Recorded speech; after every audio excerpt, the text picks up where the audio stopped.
Mohammed Hijab. I gave it a little bit time to think about whether I should really respond to you or not, whether I should really take you seriously and give you a response. And in the end, I thought maybe it is not that great of a thing to do. But there is something in me that also just wants to let everything out, that just wants to tell you what I think about you and your little pack. And since you have been a completely arrogant piece of filth over the days, I will be very candid with you. To all those who missed it, Mohammed Hijab uploaded a little video of 6 hours compiling refutations of my work by other Muslim apologists who are very intellectually poor. And he made a compilation of that and attached a 9-minute video of himself addressed at me at the beginning of it. And in that video, he insulted me thoroughly, called my audience sheep, called me a cockroach, made arrogant claims, made weird MMA slogans. Are you a child? And talked about locking eyes and intimidating me. And he went on Twitter and started making fun of my appearance, of my language, of the way I speak. When I was a Muslim, I learned that I am definitely not supposed to do that, because if I make fun of someone's natural appearance, then I'm implying that I'm insulting Allah's creation. That's very basic logic, Mohammed Hijab. And are you kidding me? You are making fun of people's appearances? Have you ever looked at yourself in the mirror? You look like a weird broom. You should maybe fix that beard of yours. But I'm sorry, you are not even allowed to fix that beard, right? Is that right, Mohammed Hijab? You are not even allowed to fix that beard. You are supposed to have it that way. You are religiously obligated to have such an ugly, weird beard. You are so deep with your head in this tribalism and loyal to Muhammad from the 7th century, to this crazy person, that you have to have your beard this way. And no one wants to see that, man. No one wants to go out there and see that. Now, and you can't even take care of that because you are obligated to have your beard that way. Because Muhammad disowns you if you shave your beard. And here you are talking about people's appearances and life choices. Are you kidding me? You even say that I was disfluent in the English language. Are you... Yeah, you mean in my third language? Well, I think I'm doing a very good job compared to your entire gang of people who were born in the UK and who can still not put a proper English sentence together. I mean, when you say dumb stuff like that, don't those people around you look at you and think, what about me, man? If I said those people who can't even speak proper English, I would probably be labeled as a hateful bigot who is against immigrants, because you are surrounded by those immigrants who can't speak proper English. Your best friend, your little loyal goblin, Alidawa. I have no idea how he even functions with that brain of his. But he cannot speak proper English. He still doesn't know the difference between woman and women, singular and plural. You idiot. I don't know, I think the shape of my head is quite okay, but maybe I have a weird shape because my parents were cousins, and I wonder who to blame for that. But honestly, let's come to the actual subject matter. So, you challenged me for a debate. You're not really challenging me for a debate. You're calling me names, you're making insults, you're behaving like a child. You are trying to prove that you are the better, bigger man. I didn't even do stuff like that when I was in high school. First off, I'm a grown-up individual. Secondly, I was always smarter than that. I left stuff like that to those people who want to be loyal to their default nature and just be men because they can't be anything better. And it seems like you still go with that. That combined with your sense of being tough for Allah and tough against the enemies of Islam really looks good in public. To your sheepish audience that claps at everything you say, even when you make completely idiotic remarks in a debate. Surah 33, verse 56 of the Quran, we read, "Surely Allah and His angels pray for the Prophet." So, who is Allah praying to? I knew this was going to happen. I knew this was going to happen. I knew I was going to have to give you a free Arabic lesson here today. And he's here saying that he prays to the Prophet. Surely Allah and His angels pray for the Prophet. Allah and His angels pray for the Prophet. And he's here saying that he prays to the Prophet. And that's why the translators put for, not to the Prophet. Allah and His angels pray for the Prophet. I knew this was going to happen. I knew this was going to happen.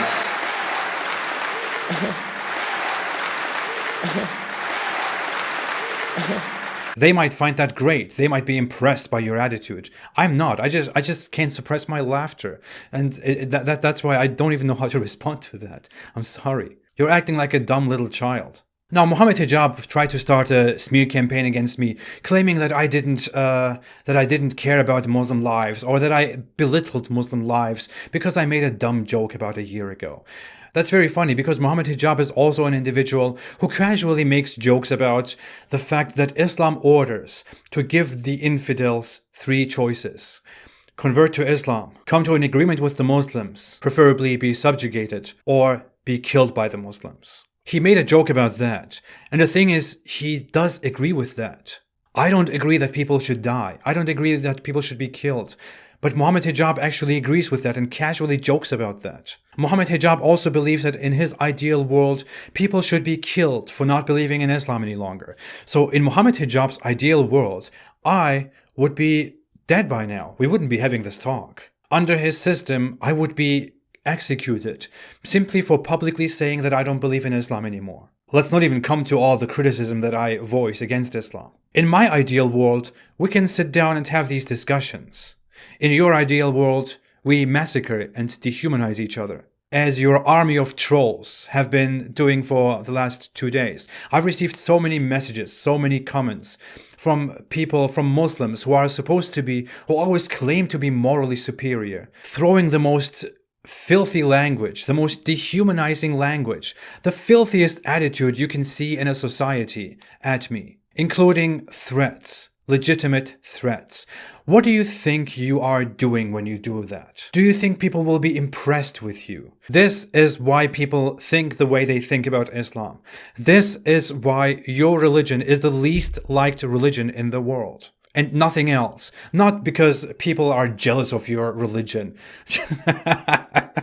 Not because you live such a great life as Muslims. Your attitude is exactly the reason people don't like Islam. This is exactly the reason people have a problem with your ideology, with your attitude, with you. Learn to be a respectable person. Respect other individuals. Respect their choices, their criticism. Respect their existence first. I don't even want to call you human scum, you specifically, Mohammed Hijab, because I don't even consider you human. You are an animal, a caveman. You think people are supposed to be scared of you and be challenged by you?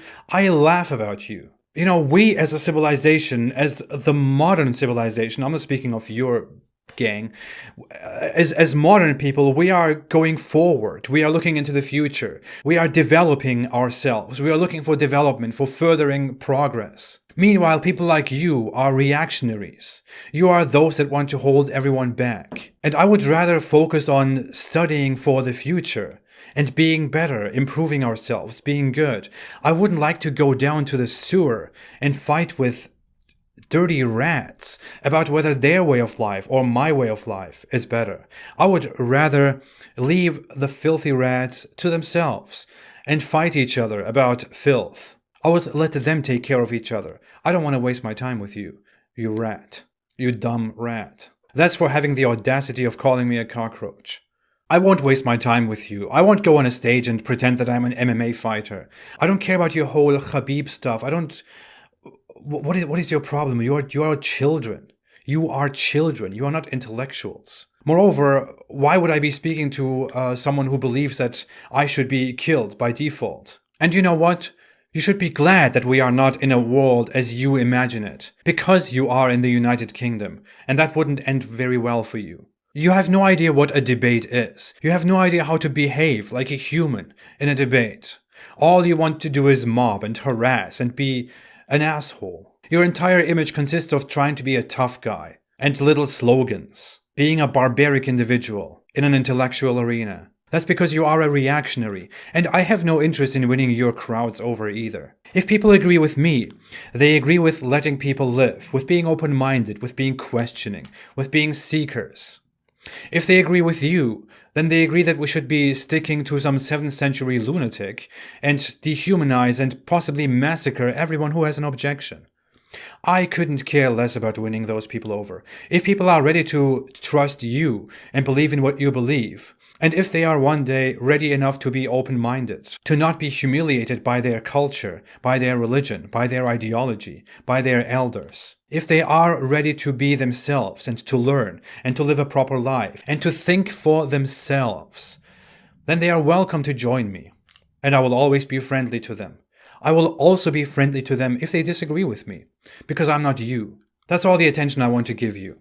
Don't further waste my time. I'm busy. I am here every day telling people the realities about Islam. I'm here every day demolishing your religion and telling them why they shouldn't believe in Islam and what's so wrong about this. I'm receiving messages every day from people who thank me because they have questioned and they have found that Islam is not real, but they cannot express their feelings and their thoughts because of people like you, because of the system that you preach, because they are scared, because they would be rejected or possibly persecuted and killed.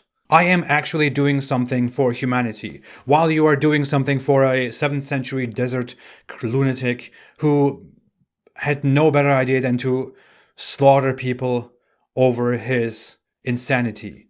And I know it hurts you, Mohammed. I know it hurts you so much that people are leaving Islam, that every day Muslims are becoming less religious and deviant, and they are leaving Islam, which is why your friend and you have said that before so often, and you urge people to donate to your campaign, to save them. You will definitely not save them by acting the way you act. You will only push more people away and do all of us a great service. So thank you for that. Nevertheless, I am flattered by the fact that you and all your Muslim apologists that I can think of are currently focused on me and make talks about me and videos about me and make theories about my mental health and about my motivations and who I am and what I do and this and that.